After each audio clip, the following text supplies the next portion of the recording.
trade war. In this file photo, United States President Donald Trump speaks to the press aboard Air Force One on June 29, 2018. File photo by Saul Loeb, AFP Washington, USA. Amid fresh signs as trade wars are rattling the United States economy, President Donald Trump on Tuesday, September 3, sent stern warnings to China, urging the Pacific power not to drag its feet in trade negotiations. After a month of escalations in the year-long battle with Beijing, Trump fired off another Twitter blitz, saying Chinese negotiators may be holding out for a better deal in hopes he will be voted out in next year's presidential elections.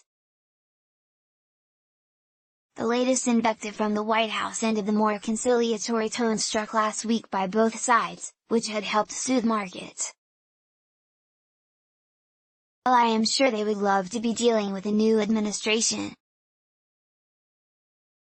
16 months plus is a long time to be hemorrhaging jobs and companies," Trump said, claiming China's deteriorating economy could ill afford to wait. And then, think what happens to China when I win, deal would get much tougher, and then, think what happens to China when I win. Deal would get much tougher. In the meantime, China's supply chain will crumble and businesses, jobs and money will be gone. Donald J. Trump, at Real Donald Trump, September 3, 2019. While Trump pointed to China's weakening economy, a survey showed Tuesday that the U.S. manufacturing sector, which Trump has long championed, had contracted last month for the first time in 3 years. While this does not necessarily mean a U.S. recession is now on the horizon, economists said Tuesday it is a worrying sign.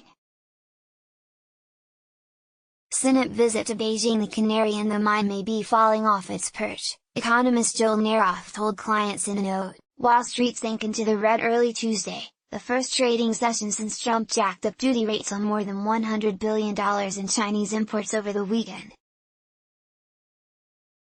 The benchmark Dow Jones Industrial Average fell 1.1%, yields on 10-year U.S. Treasury notes briefly touched 3-year lows. The grim results for the U.S. manufacturing sector were only the latest sign of a softening U.S. economy, which has seen slower hiring and a sharp drop-off in investment by businesses. Forecasts still call for growth of about 2% in the third quarter, however.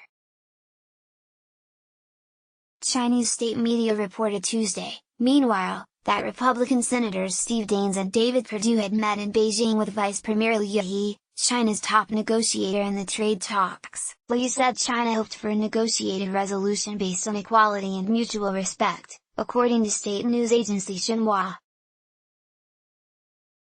U.S. and Chinese negotiations are due to resume this month after a sharp deterioration in the year-long trade war in August, but Bloomberg reported Tuesday the effort may be faltering. Officials are having difficulty scheduling a time to meet after Washington rebuffed Beijing's demands to hold off on imposing the weekend's latest round of tariff increases, the news agency said. Thomas Donahue, head of the U.S. Chamber of Commerce, long a powerful Washington voice, told CNBC on Tuesday that lifting the latest tariffs would have instead allowed for a resumption of the talks.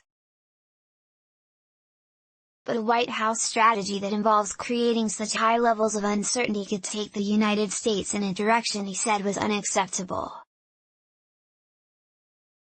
Uncertainty leads to eventually no good, he said. Rappler.com lets block ads. Why?